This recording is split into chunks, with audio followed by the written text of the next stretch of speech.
நாவல் பழம் ஜூஸ் பண்ண போகிறோம். நாவல் பழம் ஜூஸ் இன்னைக்கு பண்ண போகிறோம். எப்படி பண்ணுறங்க பாருங்க. இதை நோட்டி பொடிசா வெட்டிக்கிடுவோம்னு இது வெட்டி எடுத்துக்கிடுவோம். ஓகேவா? கொட்டையும் அந்த பழம் இதையும் தனியாக வெட்டி நீக்கி எடுத்துக்கிடுவோம். அப்புறம் மிக்சியில் போட்டு அரைச்சி எடுத்துக்கிடுவோம்.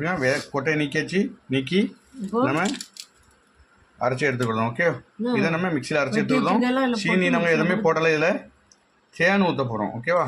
அதாவது சீனிக்கு பதில் தேன் ஊற்ற போகிறோம். அது தேனை இதில் மிக்ஸ் பண்ணல, லாஸ்ட்டில் தான் மிக்ஸ் பண்ணுவோம். ஓகேவா?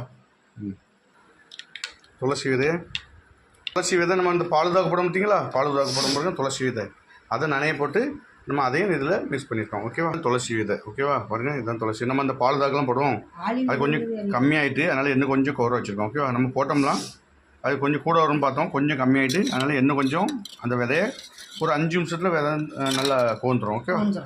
ஓகேவா? அதனால் மறுபடியும் அதில் ஊற்றிக்கிறோம். பாருங்கள், விதை நல்லா கோந்துட்டுல அதை அப்படியே இதில் கொஞ்சம் சேர்த்துக்கிட்டோம். ஓகேவா?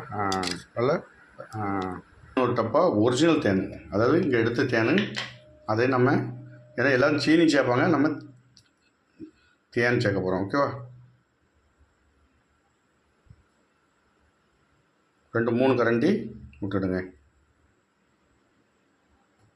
தேனுன்னு ஒரிஜினல் தேன் அப்படியே விட்டு கலக்கிடுங்க.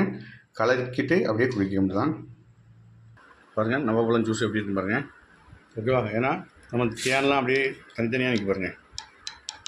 தேன், அந்த துளசி விதை, அந்த விதையை எப்படியோ ஒரு பேர் சொல்லுவாங்க, ஆனால் துளசி விதை தான். ஓகேவா? அது தேனை ஊற்றிட்டோம், அருமையாக இருக்குது. ஏன்னா நாங்கள் எதுவுமே மிஸ் பண்ணதுனால நவாப்பழம் ஜூஸ் இப்படி இருக்கு பார்த்துங்க. ஆனால் குடிக்க அருமையாக இருக்கும், உடம்புக்கு ஹெல்த்திக்கு ரொம்ப நல்லது. ஏன்னா அந்த துளசி விதை போட்டிருக்கோம், நவால் பழம், தேன் சேர்த்துருக்கோம். ஓகேவா? இதை நீங்கள் இதேமாதிரி பண்ணி நீங்களும் குடிங்க, குழந்தைகளுக்கும் கொடுங்க. குழந்தைகளுக்கு கொடுக்கும்போது தேன் ரொம்ப சேர்க்கக்கூடாது. ஓகேவா? குறைய சேர்த்துக்கணும். நாங்கள் 3 கரண்டி சேர்த்துருக்கோம். ஓகேவா? இதே மாதிரி நீங்களும் பண்ணி குடிங்க, அருமையாக இருக்கும். ஓகே, மீண்டும் அடுத்த வீடியோவில் சந்திப்போம். நன்றி, வணக்கம்.